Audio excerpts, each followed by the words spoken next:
Okay, in this video we're going to continue our study of implicit differentiation, and so I'm just going to work an example. It's pretty similar to the example number 2 that we worked in class on Wednesday, um, but I wanted to go through something kind of similar, and this will help you with the pre-class problem. So for this problem we're going to use an implicit equation, x squared plus y squared equals 9. And we're asked to do several things here. Basically, we want to find the derivative, dy dx, through both explicit and implicit differentiation. And then also find some explicit functions for this. And then there's a graphical matching question to what this looks like, which that part's pretty easy. And then the last thing we want to do is just make sure that we are sure that both methods give us answers that are somehow compatible with each other. Okay, so let's start. This is the original equation, and let's solve this for y. Now if we do that,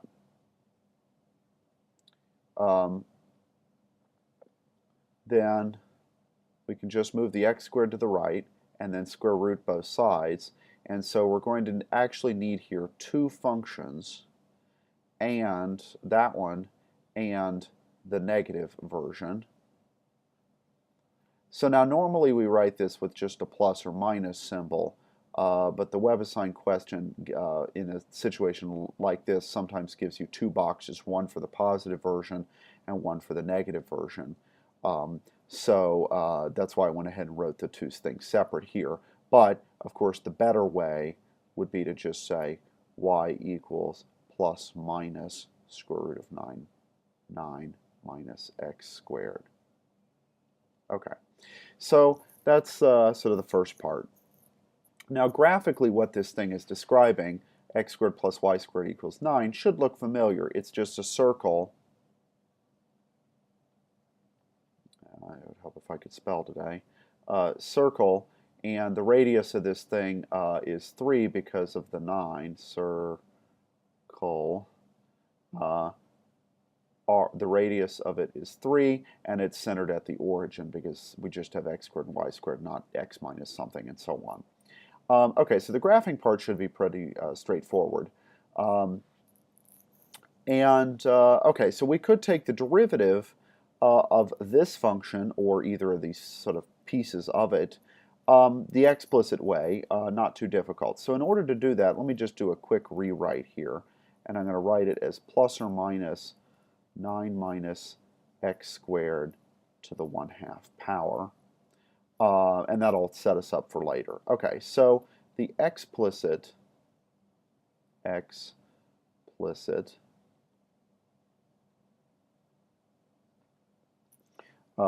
way is going to be, we'll say y equals the plus or minus 9 minus x squared to the 1/2. And now I'm going to differentiate this, so dy dx is half comes out front, so this will be plus or minus 1/2 stuff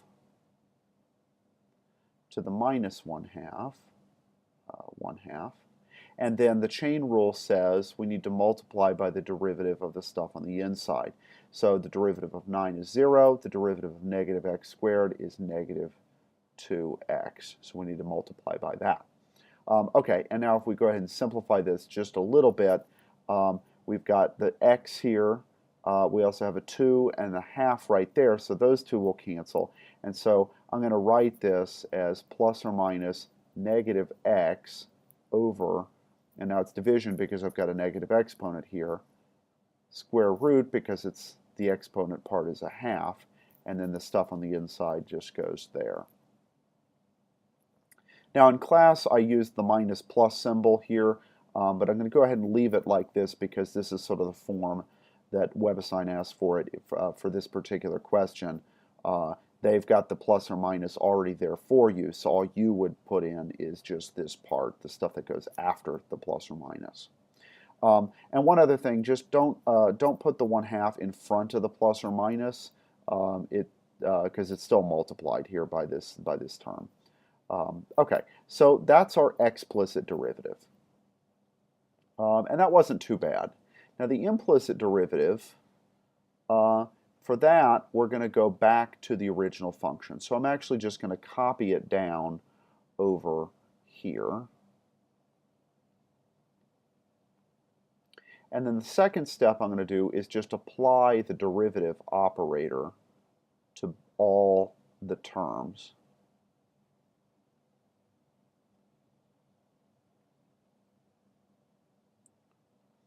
Okay, now some of these terms are easy. So for example, the derivative of 9 is 0, and the derivative of x squared is just 2x.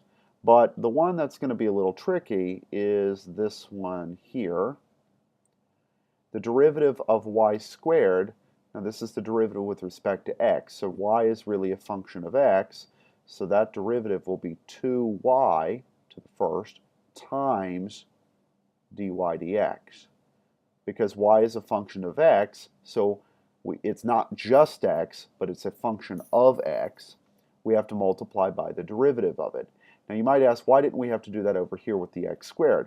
If we did, what would the insides be here? X. And so if we say, oh, well, I need to multiply by the derivative of x, that's just 1, and so we don't need to even write it. But here, we do have to worry about it because the derivative with respect to x of y is some unknown thing, and we're just going to use the symbol dy dx. Okay, so now we have an equation here that's got 3 variables in it, x, y, and this entire object dy dx is 1 variable. So there are 3 variables, and they're all together in this equation. So now what I want to do is solve for dy dx. And so all I'm going to do is, this is the plus EV Ferguson thing, I'm just going to move that 2x over to the other side. And now, by moving everything that has a dy dx to the left and everything that doesn't to the right, what I can do is then factor out a dy dx, in this case it's already factored for you, and just divide by this piece to get dy dx by himself. So dy dx is negative 2x over 2y, and of course we could just simplify here as negative x over y. Okay, so that wasn't so bad.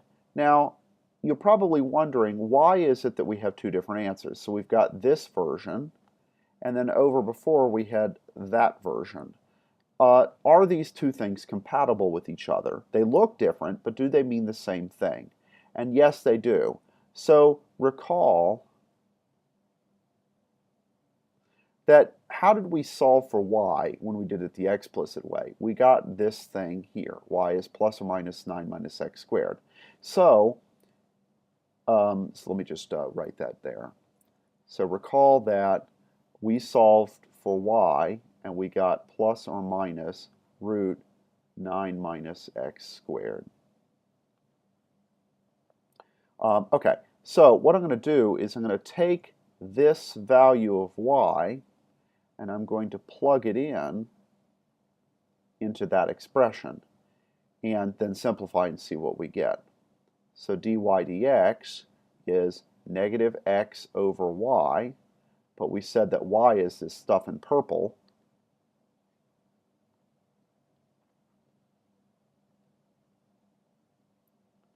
Okay, so I just wrote that out, and then I'm just going to rewrite it a little bit as plus or minus negative x divided by root 9 minus x squared. And then we see that indeed this thing is the same as the other version that we got over there. So if we were able to solve for y in terms of x, which in this problem we could substitute it back in right here and get the exact same answer that we did when we did it the explicit way. Now, normally what's going to happen is that we will not be able to solve for y. We were able to here, luckily, but normally we won't be able to, in which case this guy, the 2-variable version, will be the best thing that we can do. And it's better than nothing, and we'll see why it's okay for this thing to be 2 variables in class. Okay, so let's just kind of recap what the steps were. In the explicit version, first we had to algebraically solve for the explicit equation, and so we did that here. And then over here we took the derivative of it using the old school methods that we've been doing for a couple weeks now. Then the implicit method was separate. We wrote the equation down, differentiated both sides, segregated the dy dx terms so that we could then solve for dy dx as a function of both x and y, and so that's our implicit derivative answer. So if you stick with these steps for this implicit stuff, it won't be too bad. The derivative taking step, so the step that in this case was from here to here, that part sometimes gets a little bit more complicated if the original equation is more complicated, and then also then the algebra necessary to apply the Plessy-v. That gets a little bit more complicated too, but the overall idea is still the same thing. Take the derivative of everything by whatever means necessary, and then move all the dy dx terms to one side and everything else to the other so that you can then factor and easily solve for dy dx.